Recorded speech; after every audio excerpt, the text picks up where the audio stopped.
Okay, at 7, we need to start. Where's everybody? It's Monday today, yes. It's time to start. Where's everybody? Fernanda! Fernanda! Where are you? Fernanda, cadê você? Where are you? Oh, We are at P12, P12. what email? Did you get the email? Because of the rain, come here. Ah. Okay, I'm coming.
Olá, olá, hello, buenas noches, good evening, boa noite a todos. I'm very happy to be here this night. My name is Fernanda, and I'm very excited to welcome everybody. After 2 years, now we are back here in person, face to face, and this is very excited. It's great. We're going to have a lot of fun tonight and this week, the rest of this week. Well, we are here in person, but we also have online activities that are happening just right now, people connecting people all over the world. So we have satellite events in London, Wellington, New Zealand, Niamey, and Vancouver in Canada. Well, our crew checked the weather forecast a couple of days ago to know how the weather was going to be. And as we could see, it was going to rain a lot, almost nonstop for the whole week. So we met the coordinator center of Santa Catarina to know if it was safe to have our event. And that's what we are sure that everything is okay. So that's why we are here now, and we thank the coordinator center of Santa Catarina. As it is safe, I'm very happy to tell you that we are going to have the next 5 days a lot of talks, activities, a lot of fun, and of course, a lot of surprises too. But this is only possible because of our partners and our organizers. That's why I want to give a special thank to our organizers, Prefeitura de Florianopolis and Global Facility for Disaster Reduction and Recovery, GFDRR, administered by the World Bank. Our partners, the Government of Canada, Google, NASA, Anticipation Hub, the Caribbean Catastrophe Risk Insurance Facility, the Canada Caribbean Resilience Facility, the City Resilience Program, the Digital Earth Partnership, ENGIE, ISA, ImageCat, Miyamoto, and TikTok. And our supporters, without them, our forum would not be possible. So I thank the Federal University of Santa Catarina, Brazil's Ministry of Regional Development, the National Secretariat of Civil Defense, the Averted Disaster Award, the National Agency for Information Society of Niger, Red Cross Climate Center, Niger General Directorate for Civil Protection, the Earthquake Commission of New Zealand, the European Federation of Geologists, GNS Science, Humanitarian OpenStreetMap, Lloyd's Register Foundation, NIA, and the United Nations Office for Disaster Risk Reduction. Thanks a lot. And we are here in Florianopolis, so I want to invite the mayor of Florianopolis, Topazio Neto, to give us some words, please.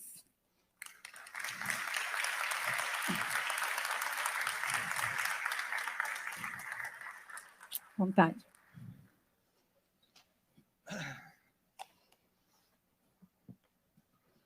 Boa noite.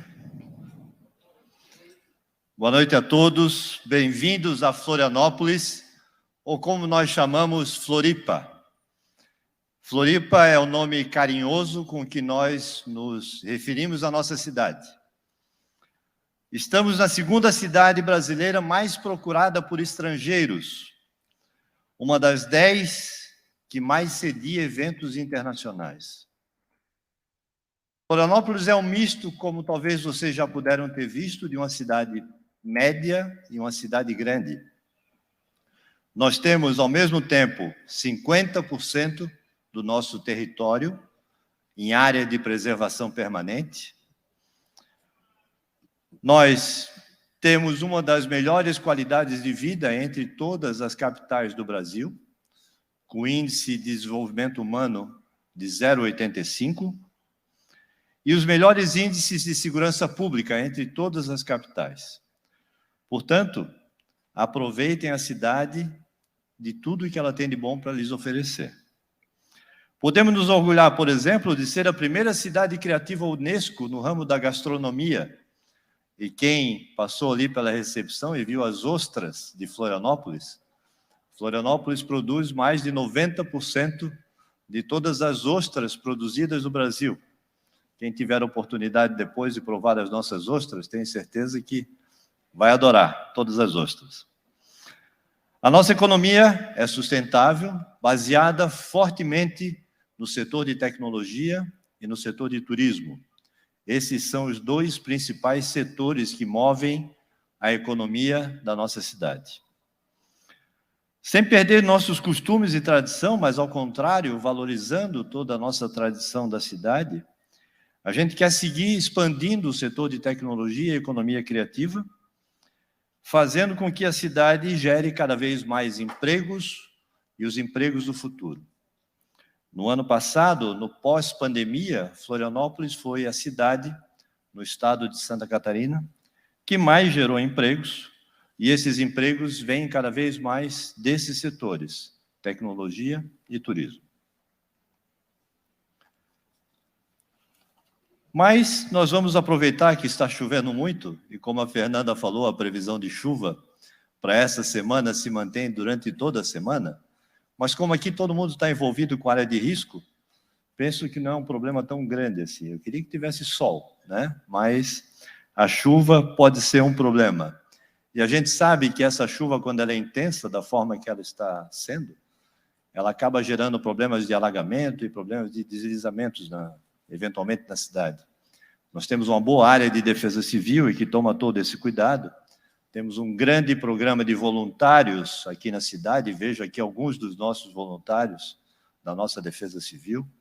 E além dos voluntários profissionais, nós temos um programa que capacita e treina jovens das escolas públicas na área da Defesa Civil. Já são mais de 2.500 jovens capacitados em diversas escolas do município, que aprendem diversas técnicas e formas de, no caso de um incidente de defesa civil, como se portar. Esse é um programa muito bonito que nós temos. E dessa forma, a cidade vem se preparando para ser uma cidade no futuro cada vez com mais justiça social, tirando as pessoas das zonas de risco e trazendo para que elas tenham a condição de morar em zonas muito seguras. Na condição de prefeito dessa cidade, me sinto muito orgulhoso de receber um evento desse porte. Agradeço ao Mr. Zott, que está aqui, do Banco Mundial, né, por ter trabalhado junto com a gente, e toda a equipe da organização que vem trabalhando há, acho que mais de um ano para a gente conseguir fazer esse evento aqui, a todo o nosso time da Prefeitura, da Universidade Federal e de outras entidades que ajudaram muito nessa organização. E faço a introdução falando da cidade, porque sei que durante essa semana muitas questões serão discutidas pelos senhores, e, por favor, usem Florianópolis como case, e se nós pudermos ter mais algumas soluções para a nossa cidade na área de prevenção de risco, nós ficaremos muito felizes de trocar essas experiências com todos vocês. Aproveitem a cidade e tenham um bom evento, e muito obrigado por participarem aqui em Floripa.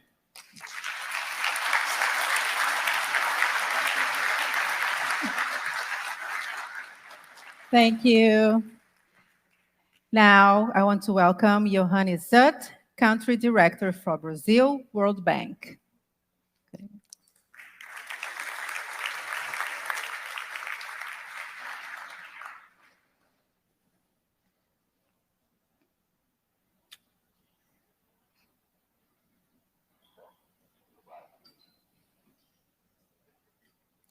My computer doesn't recognize me up here. So thank you very much for that warm welcome, Mr. Mayor, and thank you, Fernanda, for the introduction. I'm very happy to be here representing the World Bank. I'm the country director for Brazil, so I have one of the best jobs in the world, certainly in the World Bank. And I do want to thank everyone in Brazil for making my welcome here so warm since I arrived the first day of August of this year. And it's a great honor, obviously, to also speak to all of you at this Understanding Risk forum. So imagine the following scenario. Your country's in the grip of a pandemic. Then it's struck by a hurricane. A few days later, your president dies. He's assassinated. And about a month after that, you also experience another disaster, this time a 7.2 magnitude earthquake. Under these circumstances, how do you respond? Well, this may sound like the initiating incident of a thrilling B movie, but in fact, it's not a movie.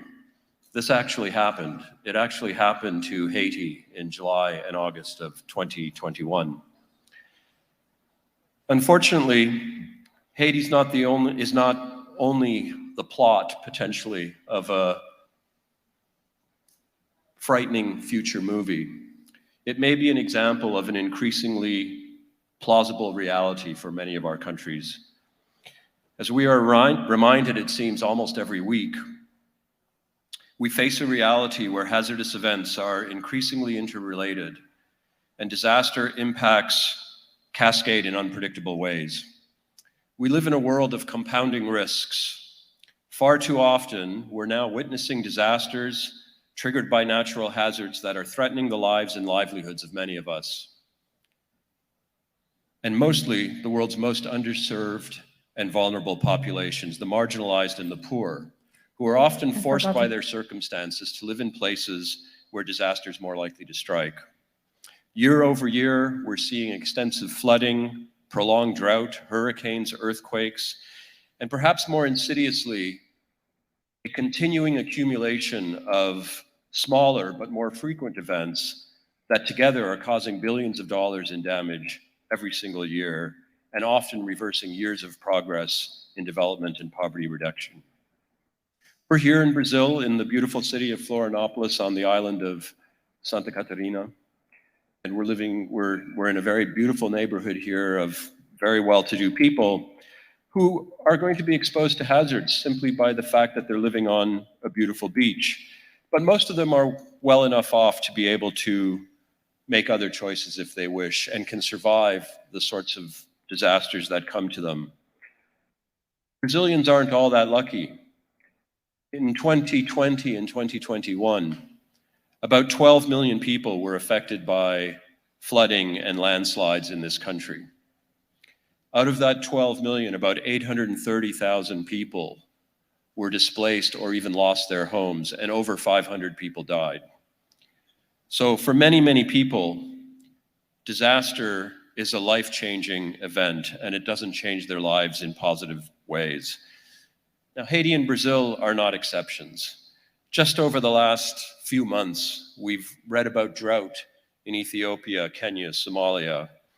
We've seen the extensive flooding in Pakistan, earthquake in Indonesia, wildfires in Portugal, a series of hurricanes out of the Gulf of Mexico going into the United States. And of course, the world is just emerging from a two-year pandemic that affected absolutely everybody across the globe.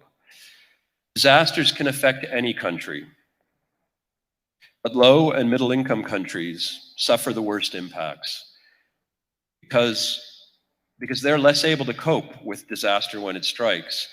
Since 1970, about 4 out of every 5 people who have died because of natural disasters have lived in lower income countries. These people reside in areas where they're very exposed to high hazards. They lose larger shares of their wealth to disaster, and typically they have very few assets and quite weak social networks to enable them to cope and to recover. I wish I could say that there's going to be less of this in the future, but I think we all know that there will actually be more for 2 fundamental reasons. First of all, one that I think we're all increasingly aware of, climate change is making disasters more frequent, it's making them more extreme, and it's making them more damaging. So climate change is making it worse. But at the same time, we continue to put more and more people on this planet. Demographic change is also contributing to this challenge for us. In 1960, which is closer to my birth date than I'd like it to be, there were 3 billion people on the planet Earth. Today, there are over 8 billion. We passed the 8 billion mark just a couple of weeks ago. And increasingly, those people are living in urban areas, in agglomerations, and often in poor cities that are struggling to provide the infrastructure, to provide the basic services, and also the emergency services that they need when things go in the wrong direction. So in this world of increasing risk, we need more than ever to increase our understanding of those risks, to reduce those risks where we can, to avoid creating more risks, and of course, to understand, to respond more effectively and efficiently to those risks when they arise. And that's something that the World Bank is very pleased to be doing here in Brazil, often with cities, large cities where many of these risks are concentrated. I want to at this point, just say a few words about the Understanding Risk community, just as tribute to the work that you all are doing. The partnership Understanding Risk was started in 2010 with 5 founding partners. But today, it's grown into a community of more than 13,000 experts and practitioners who are interested in and active in the creation and the use and the communication of disaster risk information around the world. There are over 20,000 people in the network working in over 200 countries, representing governments, NGOs, multilateral organizations, civil society organizations, research institutes, think tanks, universities, civil society. It's very impressive. It's a very impressive network that has inspired innovation by sharing and applying best practices, by developing technological solutions, and by enabling cross-sectoral partnerships, which are very, very important in this world of complex emergencies. The last meeting of the forum was the last in-person meeting of the forum was 4 years ago in Mexico City, I believe. Let's take advantage of this opportunity to be together over the remainder of this week, to build new connections, make better use of the hybrid understanding risk format, linking this event centrally located here in Florianopolis with the hubs that are joining us from the places that Fernanda mentioned earlier, London, Niamey, Wellington, Vancouver, and so on. The World Bank is very, very excited to be part of this great community, to help it to continue to grow its network and its knowledge. We want to welcome all of you here and thank you for sharing your ideas and your thoughts with us for the remainder of the week. Thank you very much.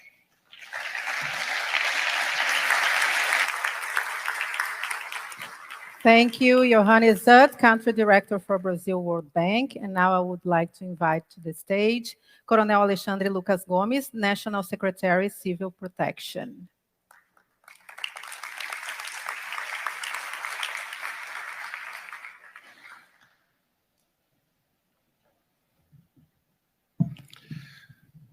Boa noite a todos e a todas.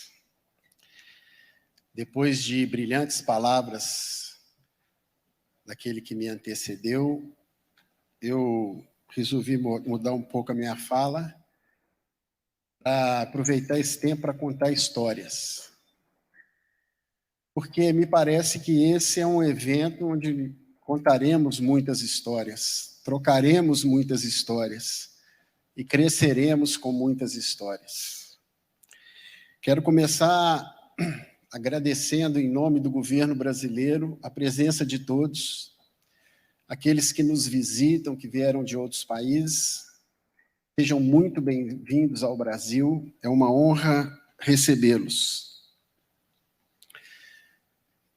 Estou extremamente feliz com esse momento, porque ele marca uma série de sentimentos na minha vida. Estamos terminando um governo e eu, particularmente, termino aqui em Florianópolis um ciclo que começou aqui também em Santa Catarina, no ano de 2004, 2005. Aqui iniciei os primeiros passos em defesa civil, por isso tenho a honra aqui de homenagear duas pessoas importantes, Coronel Márcio Alves e Coronel Araújo Gomes, pessoas que me iniciaram nessa trajetória que eu amo tanto, que está relacionado com as ações de gestão de riscos e desastres. E aqui nessa cidade escutei a primeira vez a expressão percepção de risco e entendendo o risco. Portanto, isso aqui encerra um ciclo de uma história extremamente importante na minha vida profissional. O Brasil é um continente. Eu era o Defesa Civil do Estado de Minas Gerais, um estado síntese do Brasil, e ali tive a oportunidade de trabalhar com gestão de riscos e desastres durante 14 anos. Parte no Estado, parte na Defesa Civil Municipal de Belo Horizonte.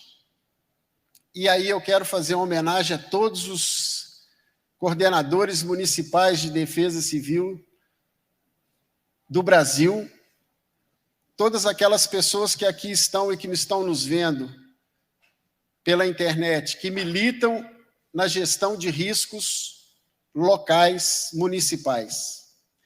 Porque são essas pessoas que verdadeiramente entendem os riscos, porque ali é que eles estão instalados. E essas oportunidades que eu fui tendo me levaram até ser secretário nacional de Proteção e Defesa Civil. E quando eu cheguei em Brasília, há 4 anos atrás, eu achava que eu entendia o risco. Eu achava que eu compreendia os riscos, dado que já eram 16 anos militando nessa área, participando de eventos como esse, inclusive um deles em Belo Horizonte, e pelo acúmulo de experiências, tanto na gestão de risco quanto na de desastres de grande envergadura, como a barragem de Brumadinho, Mariana, desastre no Haiti, aqui em Santa Catarina, em 2008, eu achava que eu entendia o risco. E aí eu assumi a Defesa Civil e comecei a viajar por esse país. E aí eu percebo, começo a andar pelo Acre, pela Amazônia, começo a andar pelo Amapá, pelo Nordeste, e começo a ver realidades totalmente diferentes daquelas que eu entendia e dominava. E essas experiências foram me trazendo um convencimento de que ninguém entende o risco na medida da necessidade. Por isso, quero honrar aqui todos os organizadores e todos os patrocinadores e parceiros para nos trazer para um lugar tão especial, tão importante, para trocar informações, conhecimentos e experiências sobre o risco. Porque ninguém entende o risco. Ninguém ainda entende o suficiente para evitarmos as mortes, para evitarmos o sofrimento, as perdas. E a humildade, que sempre precede a honra, nos faz, então, entender a importância de eventos como esse, onde pessoas do mundo inteiro vão se encontrar para abrir o coração e expor aquilo que já conseguiram alcançar nessa ciência tão importante. E dividir com outros aquilo que já dominam, para que outros agreguem conhecimento e aumentem a sua capacidade de proteger as pessoas, o patrimônio, a vida e as nossas cidades. Tinha que ser Santa Catarina. Tinha que ser. Porque Santa Catarina foi onde eu comecei a aprender e onde eu encerro o ciclo. Mas tinha que ser Santa Catarina porque esse estado, pela posição geográfica e pela experiência com todo tipo de desastre, o Brasil nunca tinha tido um tornado. Aonde teve o primeiro? Santa Catarina. Os maiores desastres, os mais difíceis, acontecem aqui. E aqui também nós temos, portanto, o poder público referência no Brasil de gestão de riscos e desastres. Então, quero cumprimentar o Banco Mundial, quero cumprimentar o governo de Santa Catarina, a prefeitura, todos aqueles que estão aqui, para dizer que o momento é especial para fazermos amigos, para tocarmos conhecimentos, porque amigos é o que fica, são aqueles que vão ficar, e o conhecimento é aquele que vai nos proteger. Parabéns, sejam todos bem-vindos e que Deus nos abençoe. Beautiful, interesting speech. We have more tonight, so we are going to leave it here, our QR code again. So who didn't have time to scan it can do it now, because we are going to have a very interesting moment. We are going to talk about ignites. Well, if understanding risk is about knowing and managing risks, the ignites are about taking risks. As a tradition, you know, in the opening ceremony, in the UR forums, we have the ignites. That's when we have a teaser, an appetizer of what we are going to watch during the week, during the whole event. And tonight, it's not going to be different. We are going to have a preview, you know, of 10 sessions that we are going to watch during this week. But usually we have a 5-minute presentation, and tonight we are going to have a 3 3-minute presentation only. They have 3 minutes to show us what we are going to watch during the week. This is what I call a risk, huh? But to start introducing our igniters, I need your help, okay? We need a countdown here from 3 to 1, and then we start it, right? So let's go. 3, 2, 1.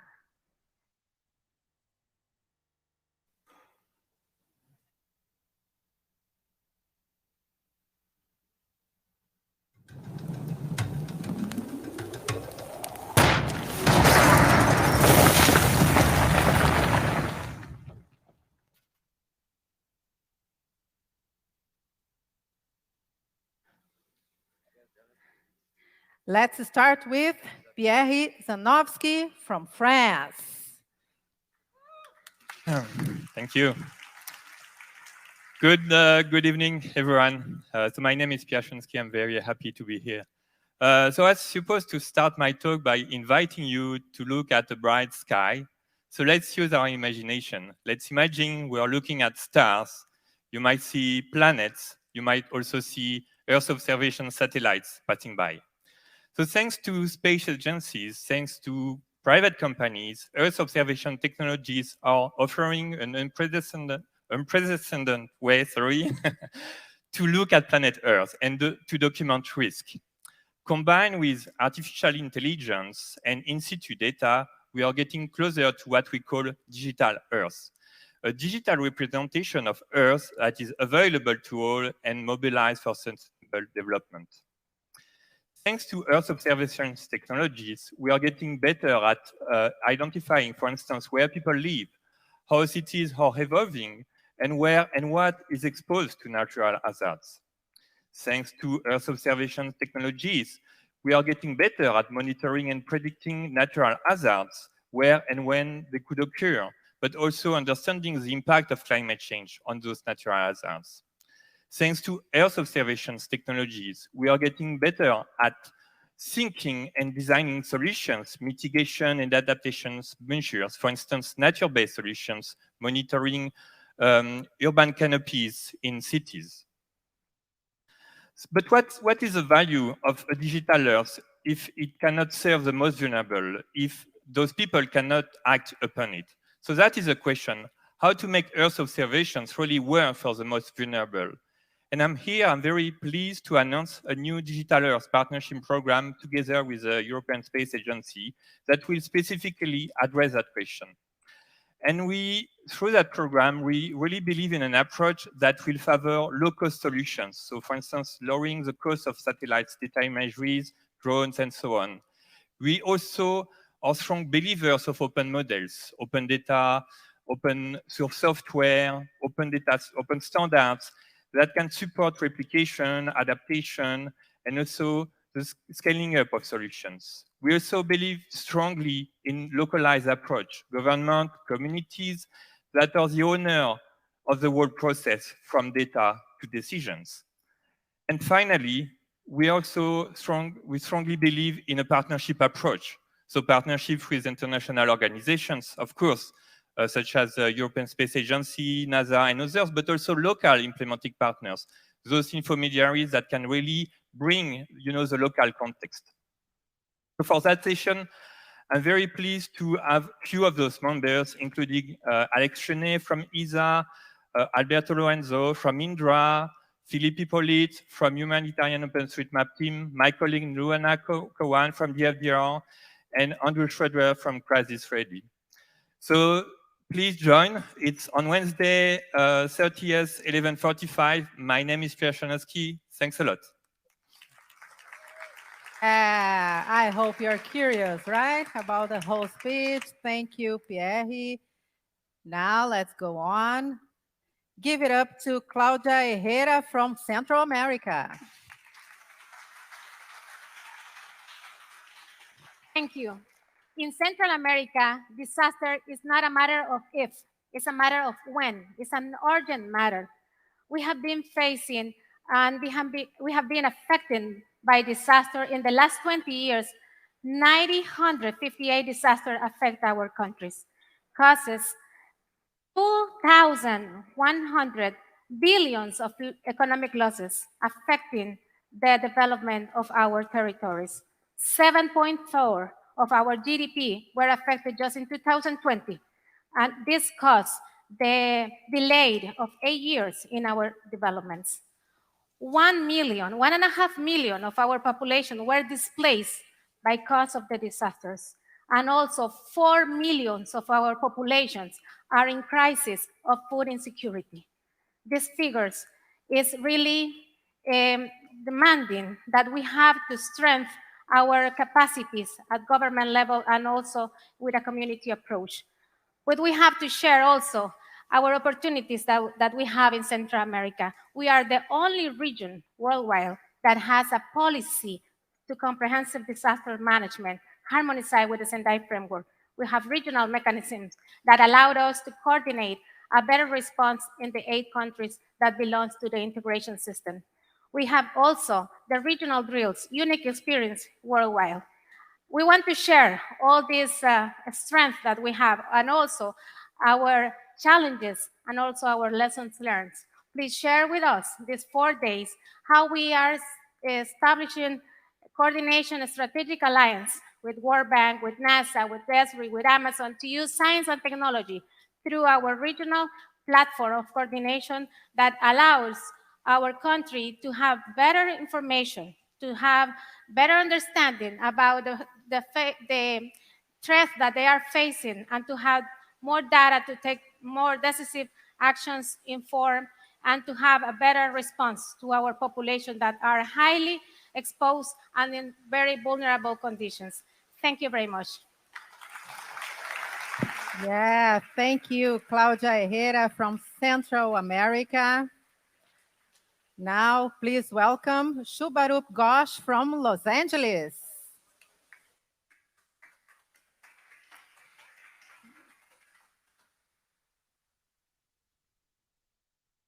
I don't think it's not working.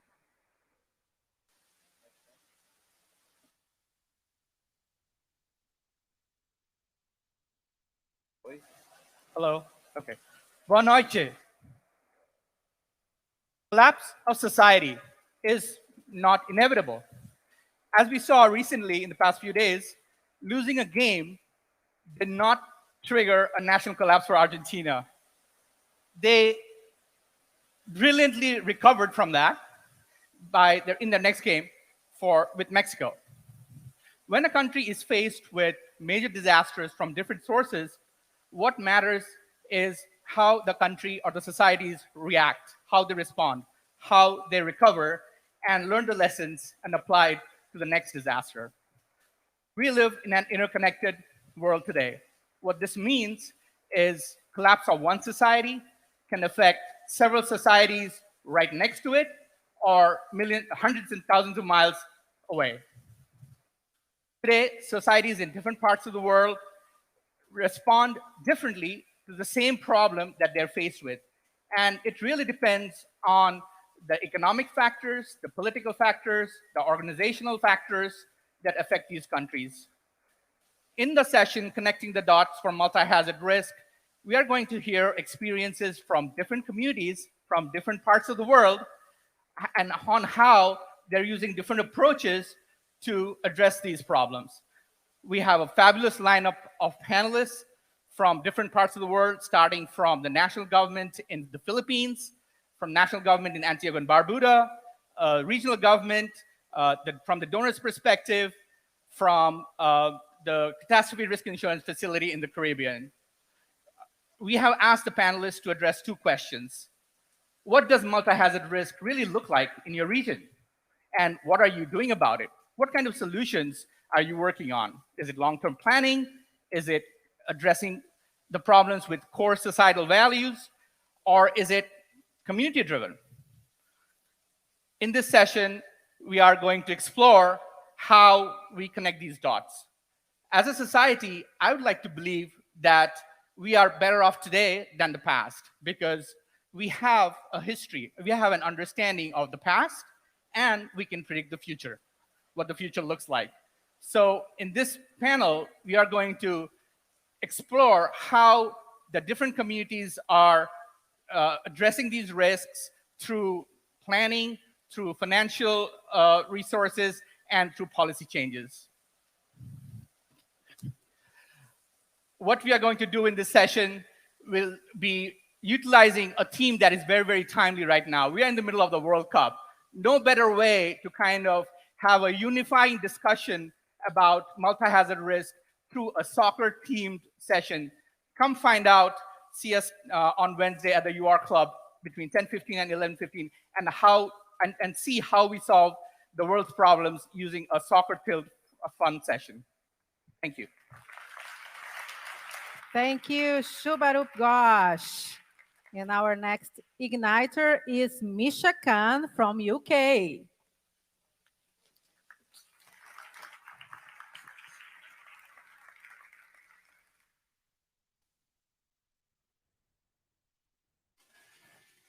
Early warnings at scale. Oh.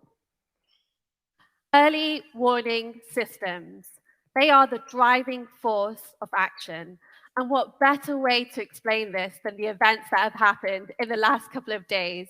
With the high rainfall events, we have been forced to change venues at such short notice. But EWS also brings together communities, individuals, governments, all to help minimize impacts. And that's what's shown on the value chain approach, that EWS isn't just about the MET community and users. And I feel like a lot of us know that already. If I asked everyone to raise their hands if familiar with the term EWS, I'm sure I'd see a palm of hands everywhere in front of me, a sea of them. But that's because EWS is a proven, effective climate adaptation measure, and it also has a sizable return of investment. But what are we doing that isn't enough? Are we scaling up? What we do already know is that there is good theory and good practice. And for example, at the Met Office, we implement impact-based forecasting with national agencies in developing countries. We also help deliver aid-funded programs like the Weather and Climate Information Services programs, where we embed EWS into those areas and then help to deliver EWS and action approaches, such as the Highway Project. So the Highway Project looked at what the impacts of weather forecasts and severe weather warnings were like in Lake Victoria in Africa. And these are the great benefits from that project, showing that EWS is truly effective. So much so that the UN has tasked the WMO to actually develop an action plan to help protect and deliver an effective approach to ensure everyone is protected from early warnings. But how can we scale this up? What is the next step? Because we want to ensure that EWS isn't just a standalone area, it's something that combines governments and incorporates other factors. And so just like the cogs on the screen that you can see, as the cog of the government system moves, we want to see the EWS approach following behind slowly and being well and truly embedded into the broader and wider system. So why not join us on Friday morning for a truly interactive and unexpected scenario session? It's in the morning, and I really, really hope to see you there. Thank you very much. Thank you, Misha. Up next, we have Frederico Pedroso from Brazil.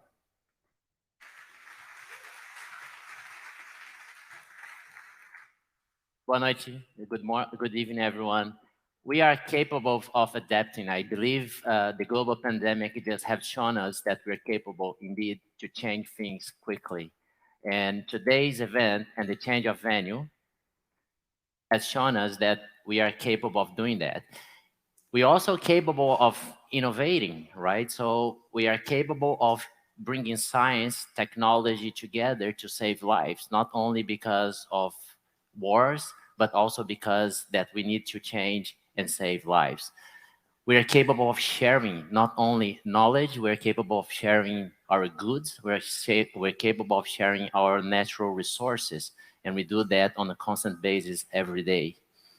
We are also capable of creating. That's basically one of the greatest human nature qualities, which is actually having ideas day in and then out, and being able to create an airplane, or like going around the world and bringing out new things. We're capable of measuring risks. We're capable to understand if I drop the cup, this one is going to break, because we're able to measure that risk. But we also are capable to understand if I drop that one is not going to break. Therefore, this is more resilient, but not to everything that we face, because that's not longer resistant or resilient any longer, right? We are capable of transforming sadness. We are tired of seeing those images. We no longer can accept that we're failing as humanity, as engineers, as economists, to change the world around us, because we believe we can change sadness into smiles. We can build much better schools, much better hospitals, much better roads, and we can save many more lives. We can create a better environment. We are a different kind of professionals. We are engineers, we are politicians, we are economists, and we're working towards the common goal of human development. We do not actually create friction among us, because we are this understanding risk community, as has been said earlier today. Over the past decade, we're trying to overcome the gaps between disciplines and between egos, and trying to create towards a better objective.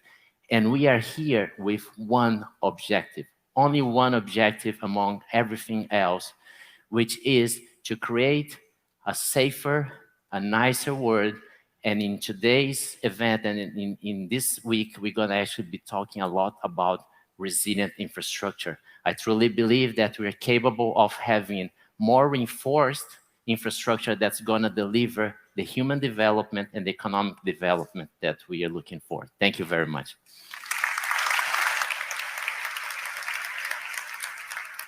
Thank you, Frederico. Obrigada. Now, please welcome Funda Eitan from Netherlands.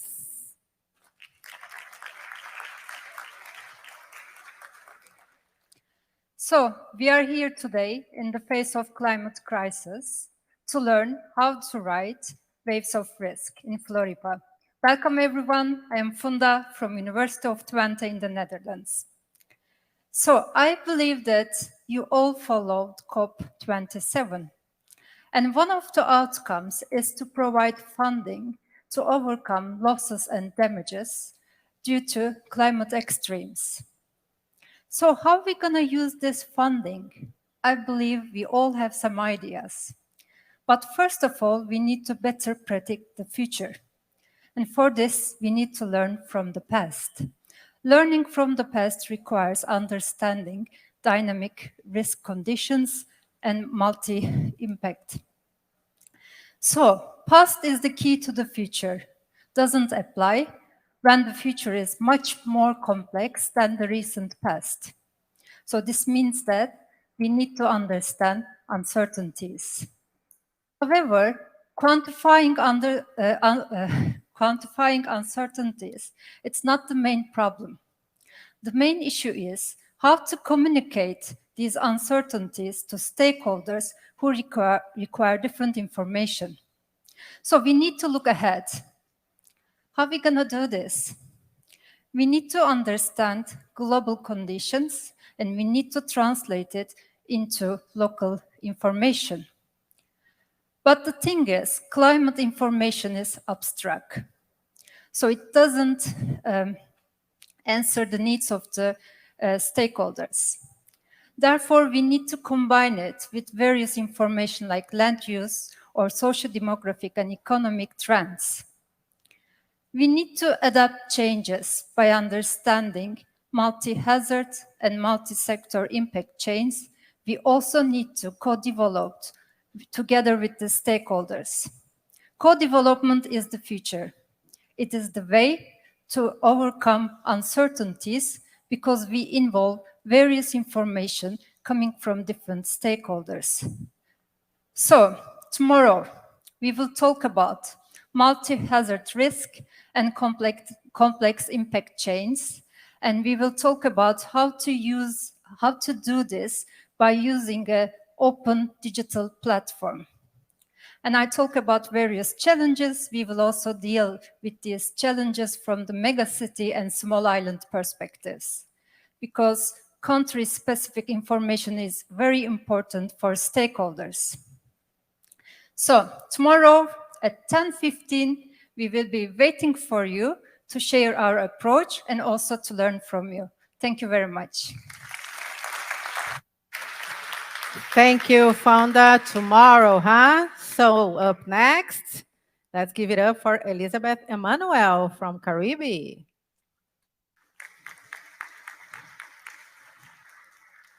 Good night, everyone. So my panel looks at 360 degrees view of insurance. But in this great football country, do we think about football and natural disasters in the same sentence, in the same question? I don't think so. But they have some commonalities, and one of which is they are unpredictable. Think natural hazards, unpredictable. We've had 2 Cat 5 hurricanes in 2017, for example, within 2 weeks of each other. Then we had Argentina, we had Japan and Germany. And I have that flag of Jamaica there because in 1998, Jamaica beat Japan. So how do we avert disasters? We plan, we prepare, and we do things differently. We all know, we've been hearing it whole night, the story of natural disasters. Their impacts on the economy, the impacts on people, communities, livelihoods.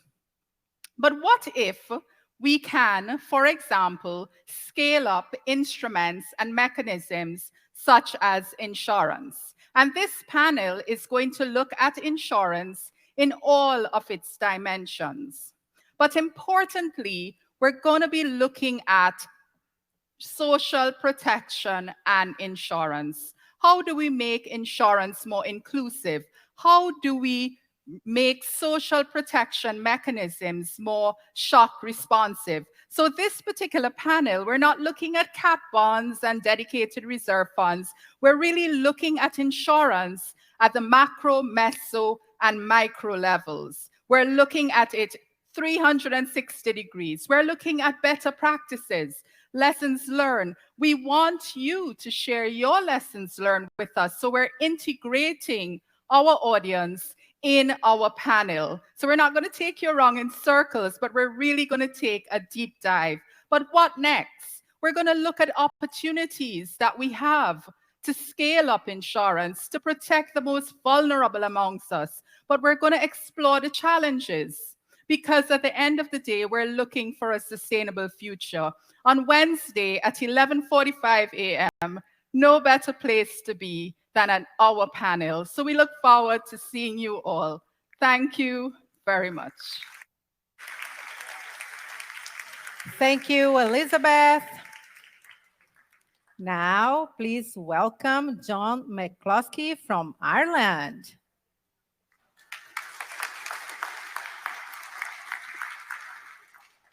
Hello, everyone. It's great to be here. We're trying to democratize the concept of risk so that we view risk from the perspective of those most at risk. Let me try and explain. Disaster risk is often assessed in terms of assets lost and property destroyed. But the urban poor, who are most in the focus of risk, have few assets and often have no property. Asset loss means little when you own nothing. This mismatch between the practical definition and the lived experience is not academic. Cities across the world are expanding, and the speed of expansion is amazing. 70% of the planet's population will live in cities within the next 30 years. 2 billion more people will live in cities in the global south, many threatened by earthquakes and floods. And sure, risk-informed planning is key and could undoubtedly brighten the lives of thousands for decades or even centuries. But who gets to define risk? Too often, the urban poor are ignored and forced into marginal areas most prone to natural disasters. Unable to confront the effect of landslides and cyclones, these 2 billion new citizens are doomed to a century of unnatural and unnecessary disasters. Let's not fool ourselves. Currently, this is the future for hundreds of millions of our species. But this future is not inevitable. Come along tomorrow morning at 10:15 over by the pool and help us to think critically about how giving risk back to ordinary people might help transform that future. How can participatory visioning include the voice of the poor, for example? How can we use ideas of risk to develop democratic policy options which put those who are in the firing line at the center of our urban landscape? In this session, we tried to describe high-fidelity models of risk, and each provides a list of impacts, not just asset values, but impacts that explore real lives. Then we close the loop. We bring the results of subjecting their visions to likely events back to stakeholders and ask, are these impacts acceptable? Which of them would harm you most? What if buildings and infrastructure were built differently? Can we honor your architectural heritage and culture? And by creating measurements of risk that mold the risk, reflect the lives and experience of those who will suffer most, and make this normative and guiding urban planning. Please come and visit us at our stand tomorrow morning at 10:15. Thank you. Thank you, John. Up next, Naraya Carrasco from Bolivia. How much is enough? Losing 3.6% of regional GDP per year? Or having 12.6 billion damages to infrastructure? And only having 467 million to invest in adaptation? How much is enough? How much are you ready to lose? Your house, your car, your life? Would your losses be different if you're a woman or a man? How much are you ready to lose before investing in resilience? The Caribbean has 12 times more damages and losses than any other developing economies. And small island states have access to only 1.5% out of the 100 billion pledged to climate change in 2019. Why hurricanes still sweep more than 200% of GDP in a single event? Why recovery is so slow? And why investments for resilience are so low? Why? On November 30th at 2:45, we are going to discuss this big question and understand why investments for resilience are shockingly low in small island states and particularly in the Caribbean, and more importantly, what we can do about it.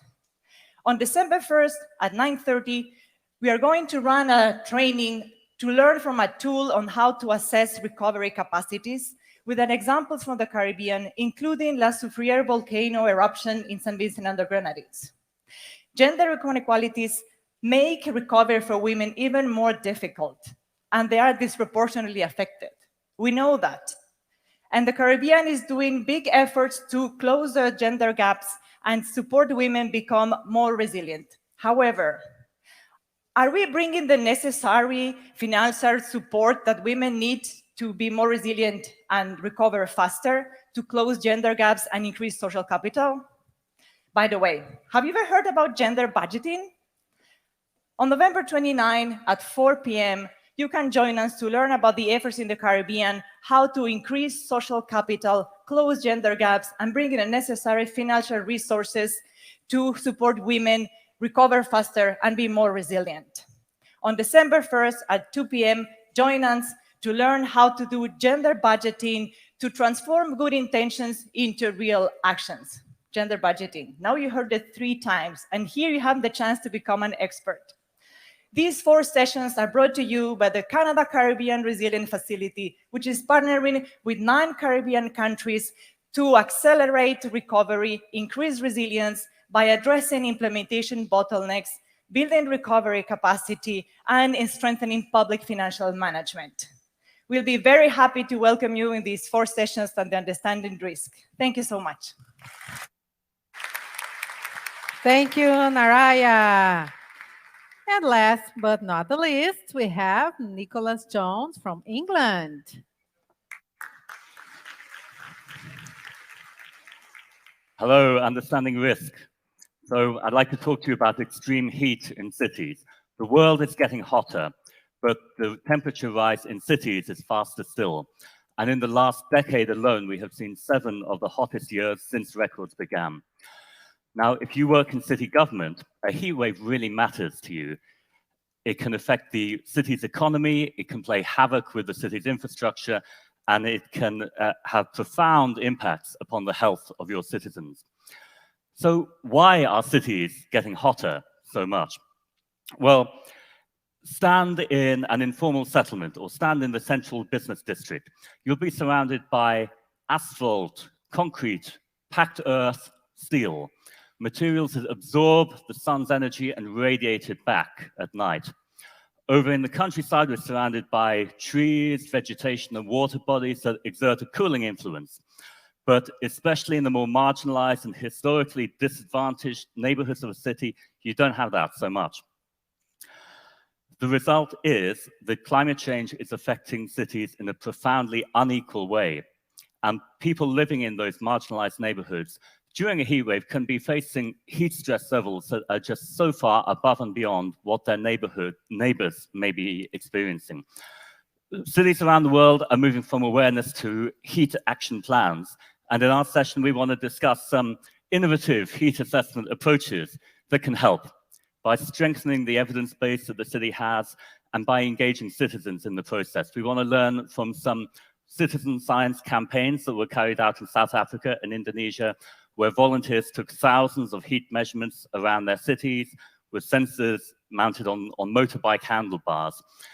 We want to talk about how citizen science assessment approaches can help at city scale by giving us a map of heat stress in the city and helping distinguish those neighborhoods that need interventions more urgently. But also how it can help us get right down to micro scale and understand in a city plaza or in a particular housing area, what are the causes why this place is hot or cool? How could building materials, greening, or design result in a cooler place suited for tomorrow's climate? One fact to end with. By 2050, a heat assessment in the Johannesburg area found that we could see 3 times as many hot nights in the hottest neighborhoods compared to the green, leafy suburbs. So join us at our session. We want to talk about moving from assessment to action for cooler places, for safeguarding the most vulnerable people during a heat wave, and for elevating and mainstreaming the issue within the city's institutions. We have a technical session tomorrow morning, and you can join us for a field excursion on Thursday morning to work with the census directly and help us build a heat map of the university campus. Thanks, and see you then. Thank you. Yeah, let's give an applause for all the igniters. Great job. So we have many interesting sessions during the week, and we are going to have more fun tonight. But wait a minute. Where is Joaquin? Have you seen him? I don't know if he could make it.